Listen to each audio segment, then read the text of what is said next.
세준 선사님의 명상 법문입니다. 좋아요와 구독, 알림 설정 부탁드립니다. 모두 깨달음의 향기 느끼시길 바랍니다.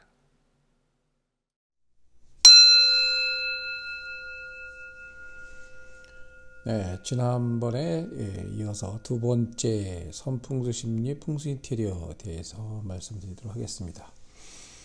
선풍수는 지난 시간에 우리가 이렇게 말씀드렸죠. 선풍수, 그런 좀 생소한 느낌이 있기도 하고, 그렇지만 이 부분은 새로운 장르이긴 하지만 여러분들이 곧 익숙해질 것입니다. 왜냐하면 우리가 정신이 맑아지고 상쾌해진다든지, 또 여기 하니까 뭔가 새롭게 기운이 돋아오는 것 같고, 또 주변의 환경과 여건이 마음을 안정시켜주고 평화로운 마음을 갖게 해주고, 정서적으로 내가 뭔가 힘을 얻는 그런 좋은 장소 또는 그런 기운을 가질 수 있도록 조건을 갖추거나 구성 요소를 갖추고 있는 곳, 이런 것들을 우리는 선풍수 심리라고 얘기했습니다.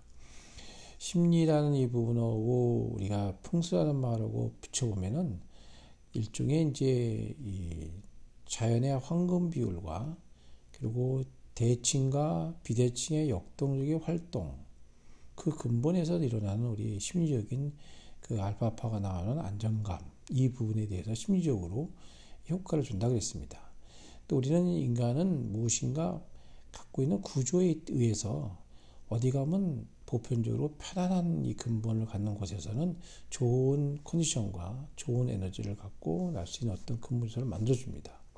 그런 것들을 심리적인 요소에 어떻게 병해 나가나, 이런 것들을 공부하는 것이고, 풍수 인테리어는 구조, 배치, 입지에서 드러나는 실내 인테리어 또는 실내 그 색깔 또는 방위적인 입장에서 보는 것들, 이런 것들을 인테리어 또는 실내 조경, 실외 또 조경, 이렇게 나눌 수 있을 것 같습니다. 인테리어라는 부분은 사찰에 비유해 보면은 일종의 이제 그 건축물이 있죠. 건축물. 일종의 이제 그 다음에 탑이나 이런 부처님의 그 미륵불 같이 이렇게 외부에 세우는 부처님들, 조형물들이 있습니다. 이런 것들이 탑과 부처님 조성한 것들이 전부 다 보면 이게 그 조형물로서, 그리고 회화, 단청, 문양, 이런 것들이 전부 다 인테리어에 속하는 것입니다. 또는 거기에 내부 구조에 보면은 부처님이 가운데 계시고 좌우에 보초불이 계십니다. 그러니까 우리가 이 아미타 부처님 그러면 좌우처럼 관음세지 이렇게 돼 있고, 석가모니 부처님이 계시면은 문수 보현보살이 있습니다. 좌우에 이렇게 대칭을 이루어주는 이 부분하고 엄쓸대하고 부분은 상당히 심리적으로 여러 가지 영향을 주게 됩니다. 그러면 심리라는 이 부분에서 볼 때는 우리가 어떤 영향을 끼치는데 잘 모르지만 무슨 이유인지 편안해지는 것이다. 이런 것은 무의식 속에 숨어있는 우리 몸에 있는 여러 가지 센서가 작동하고 우리 몸을 기운을 오장을 돌게 해주고 기능을 활성화시켜주고 여러분의 에너지와 모든 것들을 최대치로 만들어주는 그런 장소, 근본을 주는 것을 말합니다.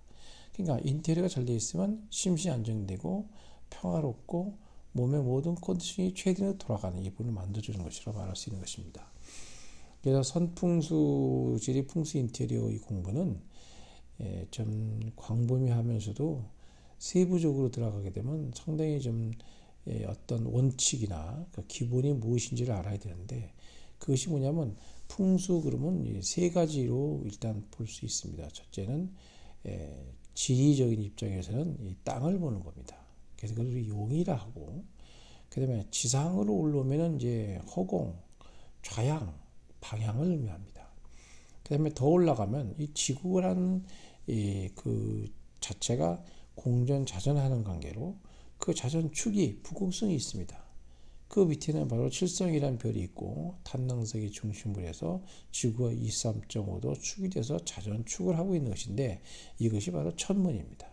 그러면 지구만 있는 것이 아니고 수성, 금성, 지구 이렇게 돼 있죠. 수금지, 화, 목, 토, 천해, 명 이렇게 9개의 행성이 돌고 있고 태양을 중심으로 이렇게 우리가 공존하고 있지 않습니까? 그렇기 때문에 이 영양권을 벗어날 수 없다. 나중에는 이 천문으로 올라가는 세 가지를 공부하는 것을 말합니다. 그래서 땅과 허공의 좌양과 방향 그리고 천문, 별 이것들에 의해서 우리는 지구의 자기장과 자기력에 의해서 여러 가지 영향을 받게 되고 산천, 초목 모든 인간이 여기서 환경과 좋고 영향을 받으며 살아가는 것입니다. 다행히 장사가 좋은 곳에서는 기름지고 옥토가 되면 많은 것들을 생산할 수 있고 또 사람도 길을 받고 있고 사람들이 풍요롭게 살 수 있는 부분이 바로 여기에 있는 것입니다.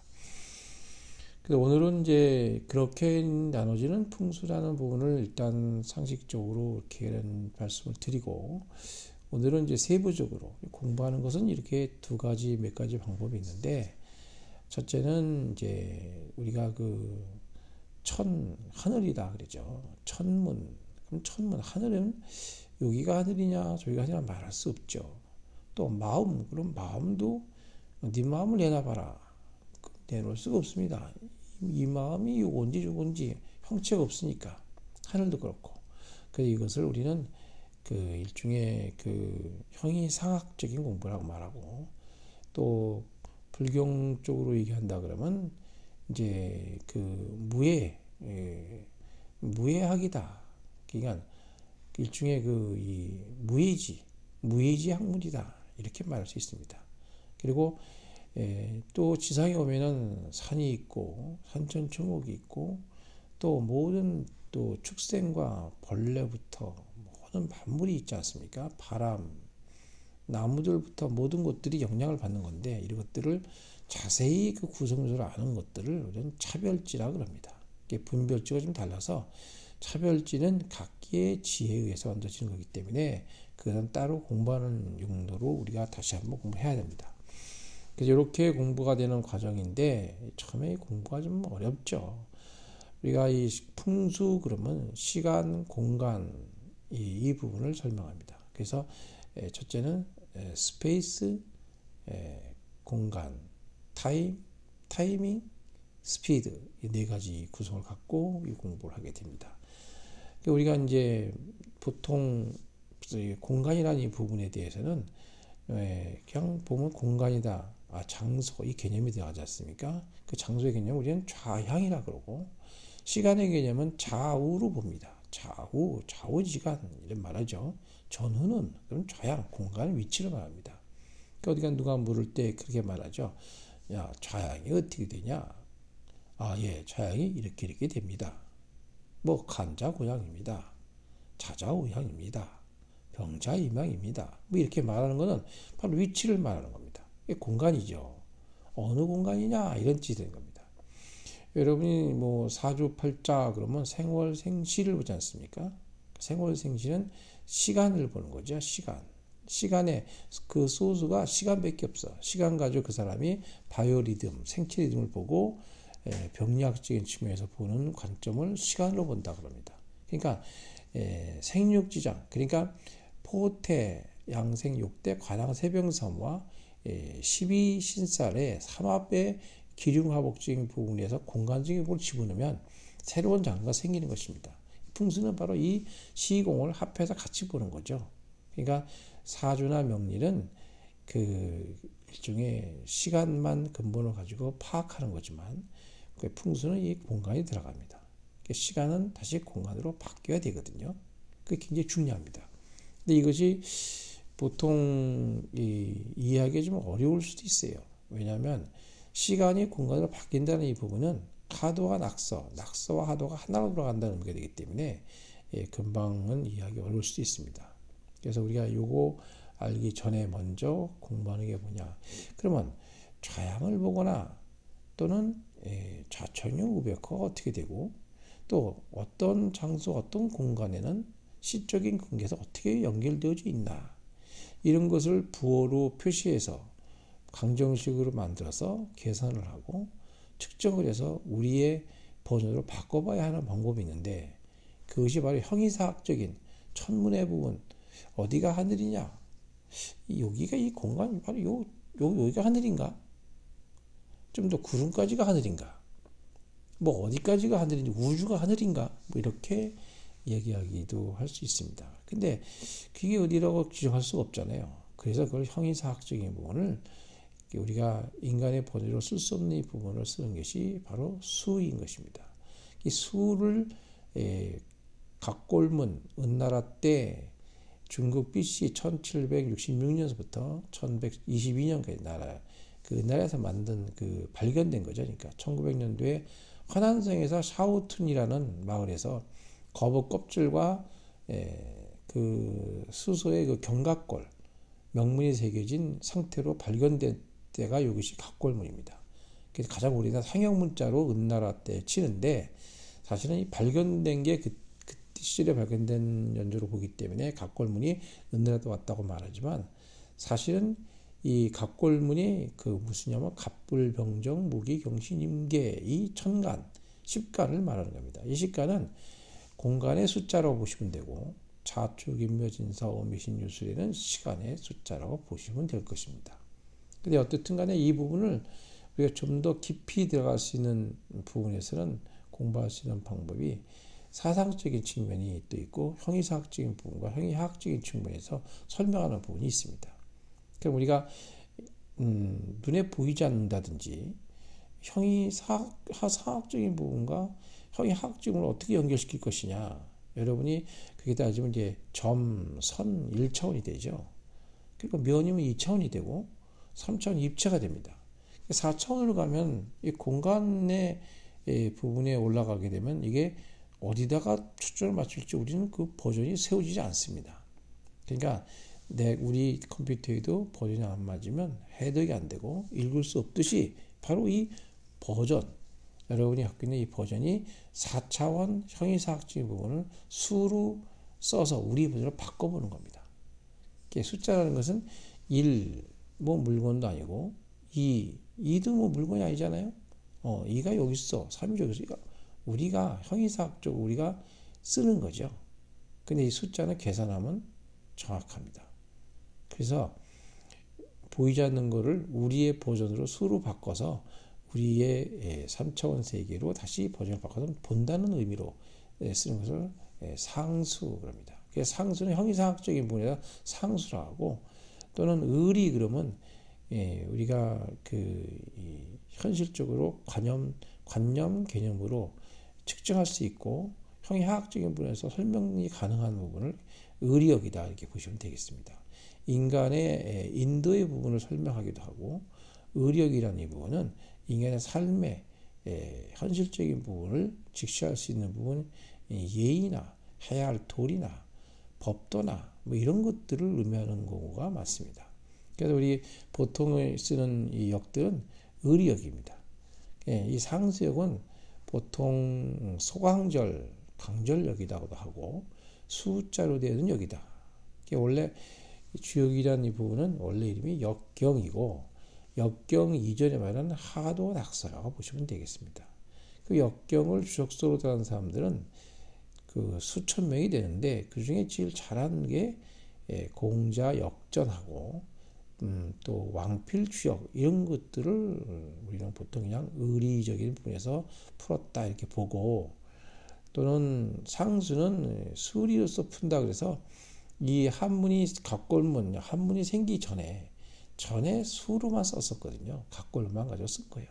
그러니까 우리 글자가 만들기 전에 이미 수로서 표시해서 이것들을 통계적으로 측정할 수 있는 형이사학적인 부분을 하학으로 우리의 번역을 바꿔볼 수 있는 그런 것들을 실행했던 것이 바로 이 상수역이다 보시면 될 것 같습니다.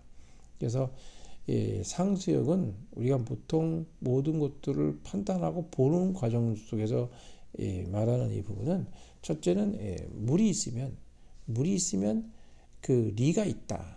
그러니까 어떤 물질이 있거나 물건이 있다면 이치가 있다 이 말이죠.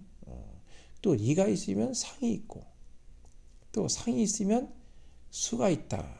그래서 그 상수 그러는 겁니다. 그러니까 물리상수. 수가 있고 수가 있으면 술이 있다. 그 어떤 그 술이 있다. 그러니까 어떠한 쓰임새와 쓸 수 있는 그 기술, 그런 술이 있다, 이술입니다. 거꾸로 말하면 또 술을 추구하면 술을 할 수 있고, 또 그러니까 우리가 뭔가 만들고 뭔가 우리가 기술을 부리고 하다 보면 수를 측정을 하고 재서 뭔가 이거를 맞춰야 되고 꾸며야 되잖아요. 수치로 세야 되거든요. 그럼 수를 할 수 있고, 그다음에 그 수를 추구하면 상이 모양이 만들어지는 거죠. 사실은 모양이 만들어지고 나면 그 상은 다시 추구하면 리치, 그 이치가 드러납니다. 이치가 드러나면 그 물리적인 부분과 물질적인 부분이 뭔지, 이것들이 여러 가지 조합해서 만드는 과정이, 이게 물건이다. 어떤 관념, 개념적인 부분에서 설명할 수 있는 어떤 모양이 생긴다, 이 말입니다.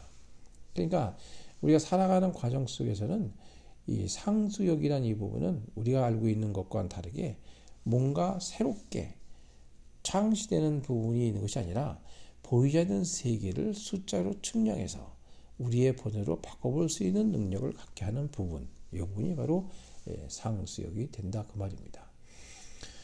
또 이 상수역이라는 이 부분에 대해서는 우리가 이제 그 하도 낙서라는 말을 해야 되는데, 하도는 낙서와 서로 하나씩 병행되는 부분이 있는 것이 아니라 서로 같이 바퀴가 물리듯이, 톱니가 물리듯이 같이 돌아갑니다. 그러니까 하도는 십술이 돼 있고 낙서는 구술이 돼 있어요. 그래서 이게 하도 낙서라는 말을 우리는 그 하도와 낙서에 섞여서 도서관이라는 말을 쓰게 되는 것이고, 그 도서관이라는 것은 이 주역을 보관하고 있는 어떤 방, 이런 의미도 되는 것입니다. 이게 도서관이라는 의미는 여기서 나온 말에 유리하고 있는 것입니다. 그래서 하도가 있고 낙서가 있다, 이 말은 서로 같이 돌아가는데 하도 속에 낙서가 있고 낙서 속에 하도가 있다. 그러니까 구수리를 보면 1부터 9까지 더하면 45가 되고, 또 10까지 하도수를 더하면 10까지 더하면 55가 됩니다. 그러니까 55의 선천수와 45의 후천수가 합치면 백수가 되는 거예요. 그러니까 서로 합쳐서 같이 돌아가야 맞는 거죠. 그러니까 그래서 우리는 백수를 완성수로 보는 거거든. 그러니까 백수로 보면 뒤에 0을 하나 제거하면 1과 0으로 보는데, 이진법이 여기서 나는 겁니다. 그래서 55와 45 합하면 백수가 되고, 또 16수, 27, 38, 49, 50토, 이 하도수가 다시 이 마방진에 9수가 들어가게 되면 서로 형식적인 부분에서는 형이사학적인, 형이하학적인 부분으로 차별지에 대한 지혜를 볼 수 있는 면이 여기서 생기는 것입니다. 근데 이것이 이제 설명과 말로만 가지고는 좀 금방 이해하기는 어렵습니다. 그러나 여기서는 일단 이렇게 돌아가고, 또 역경이 있는데 역경 속에는 의리역과 상수역이 있고, 또 그 의리역 부분은 이제 공자역전이나 왕필역으로 그냥 보편적으로 보면 되고, 그다음에 상수역은 하도 낙서수에서 그 전의 역, 이 역을 상수역이라고 한다. 그러니까 여러분 현재 많이 쓰고 있는 올해 아직은 임인년이지만 내년 임계, 그러면 계잖아요. 내년이 2023년 되면 계, 그 다음에 인묘잖아. 계묘년이라고. 이런 계묘년을 쓰는 이 육식갑자가 어디서 나왔느냐?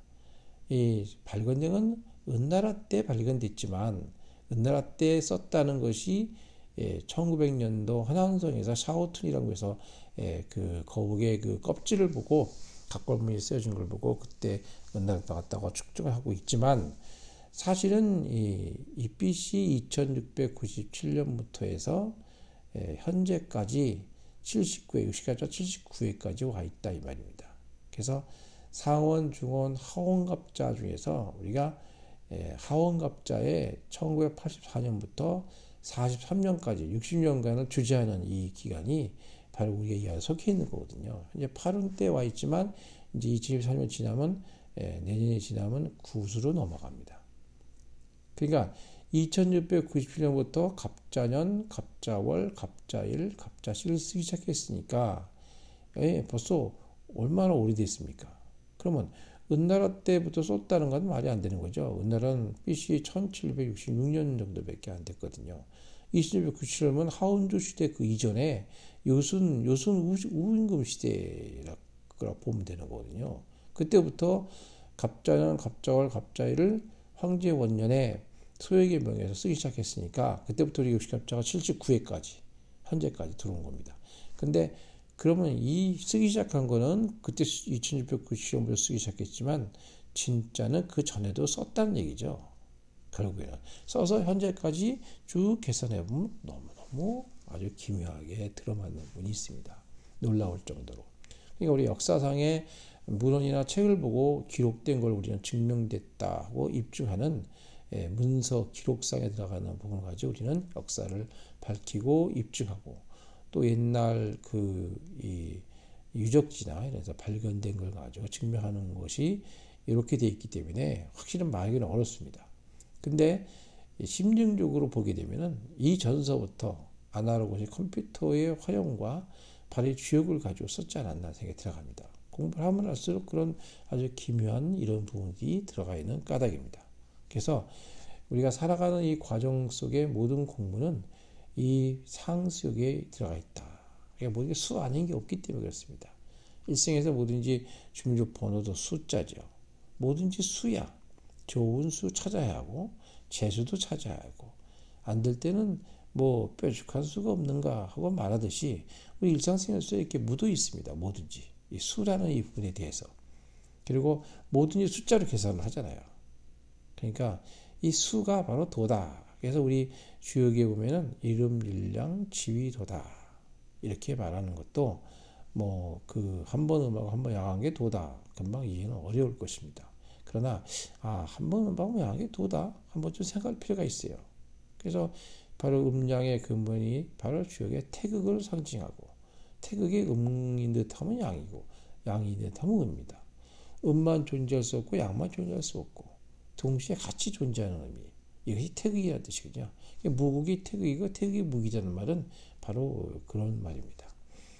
어쨌든 이 주역의 상수의 근본을 두고 계사전과 설계전의 근본을 두고 풍수의 시공간에 대한 부분과 시간이 공간으로 바뀌는 과정에서 일어나는 그 위치적인 부분과 타이밍에 대한 부분을 어떻게 봐야 하고 또 공간적인 구성의 인테리어나 색깔이나 구성 요소들 이런 것들을 나와 어떻게 맞춰서 가는가 이런 부분들을 공부할 게 상당히 많이 있는데 앞으로 좀 더 측정해 나가면서 이쪽적으로 공부하도록 하겠습니다. 오늘은 두 번째 시간으로서 풍수 심리와 풍수 인테리어 또 이 개요적인 부분과 기본적으로 우리가 상처 알아야 할 부분 이런 부분을 상수역에 대해서 말씀을 드렸습니다. 다음 시간에 뵙도록 하겠습니다.